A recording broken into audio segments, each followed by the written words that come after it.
Stream flow part 2. The first topic I would like to introduce the slope, we call the state discharge curve, the relationship between water level, discharge, and we can call another name, it's called rating curve. Okay, so this for the example of the one station M9 from Sisket province. This axis is a water surface elevation. Okay, this unit it should be MSL, mean sea level. Okay, you can see that the number is more than 100. Okay, compared to the mean sea level, and this axis is the discharge. Unit of this is cubic meter per second. Okay.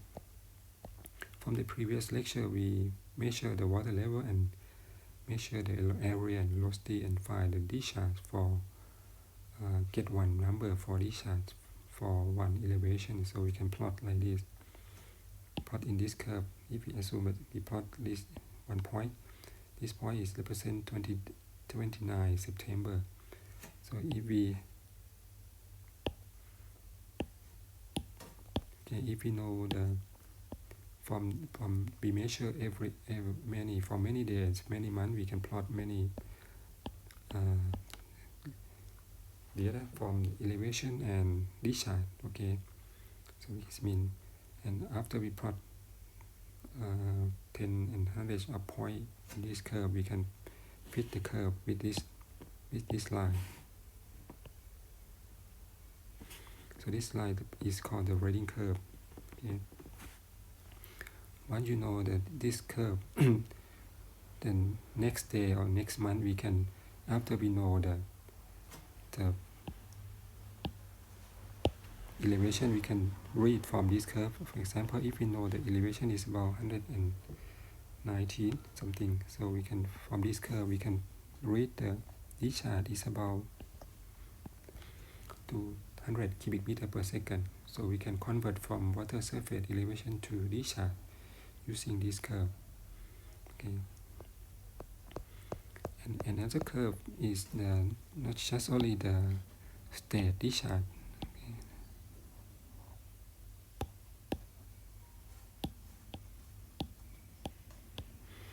Another parameter is slope is involved in the these relationships because of this example show the equation for the relationship between discharge and slope. Okay, to represent slope we use another parameter we call the F. Keep the F. What is meaning of this? F is the difference of the water surface between main and auxiliary station gauge station. So if know the water level between two stations and find the different F, okay, we can represent this is the slope of the water surface. We use the F naught for a uniform flow, okay, and Q naught for uniform flow, and for M is about 1/2 is come from that Chase equation from the hydraulic cost. And if the flow is still uniform flow, let's say the Q is increased from Q to 2Q, but F1, F2, F0 is still equal because of the in case of uniform flow, it means the depth is the same. The depth of the flow is the same everywhere and is parallel to the bottom. In this case, is the same. The water surface is parallel to the bottom and is the same. It's parallel. So we expect that the F is the same. F1 equal to F2 and equal to F0. Okay. But in case of non-uniform flow, in this case non-uniform flow, like if you have flooding on the upstream and flood wave is moving, so we expect that the water level on the top on upstream increase, the flow increased and water level increase, and when measure the F, we expect that F is greater than F0. One flood wave is coming. Later on, once flood wave is moving out, so we expect that F is smaller, and when we compare to the F0, F0 is less than 1. Okay,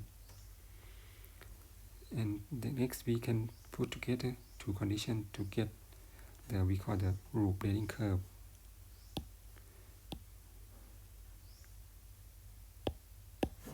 So this we plot this is flat wave coming in and this flat wave coming out. Okay, and this line is a uniform flow. I mean this line means the F divided by F naught is is about 1.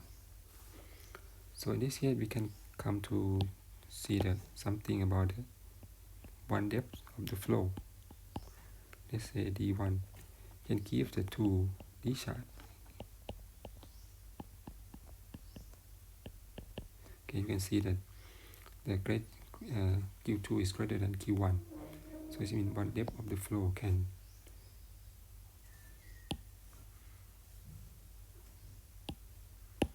one depth of the flow can give the 2Q, Q1 or Q2 if the slope is if the slope is steep, Q2 is greater than Q1, depending on the slope of the flow.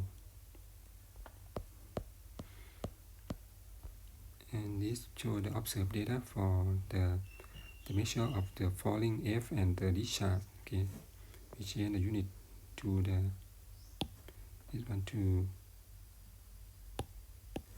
cubic meter per second, and this is meter. You can see that this line represents uniform flow. Okay, this means this line is Q over Q1 is greater.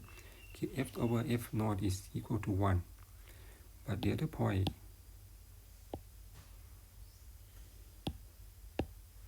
this point is the greater than 1.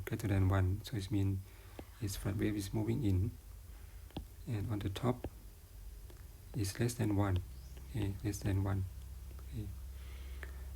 From the orange and purple line point, we can put together and draw the curve, the relationship between the Q over Q naught and F over F naught.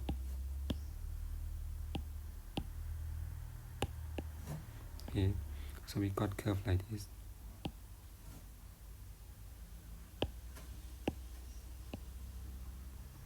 Okay, between F and F naught and Q naught, and if we change the axis, the scale to log scale, we expect that it should be a straight line, and we can estimate the slope of the curve, and we can draw the relationship between Q and slope depend on the K.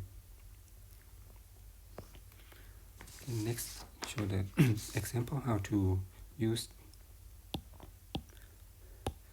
the question is estimate discharge from the slope state discharge curve from the above figure.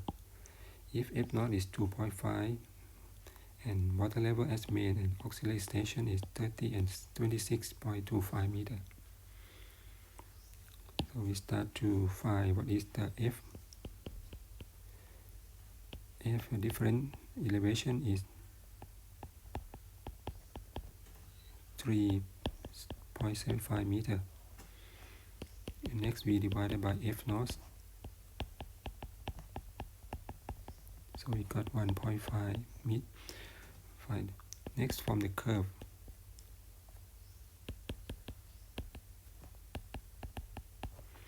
from both figure we can identify what is the Q or Q naught.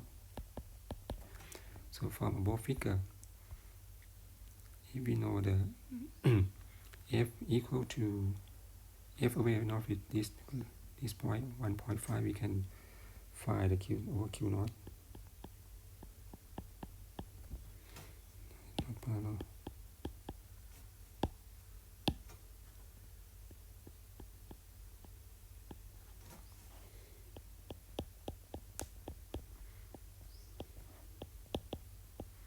So about 1.3. Okay, so we can say the Q over Q naught is 1.3. And the next, from the graph, the same graph 1.3, we can steady state of the main station is equal to 30 meters. So in this case we can estimate the Q naught. If the state is 30 meters, this 30 meters we can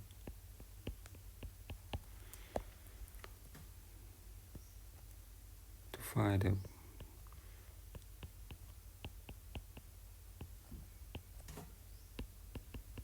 state Q is equal to 25, so we can estimate Q naught is 25 cubic meter per second, and we can estimate Q 1.3 times 25 is equal to 97.5 meter per second. So that is how to estimate Q from the slope state discharge curve.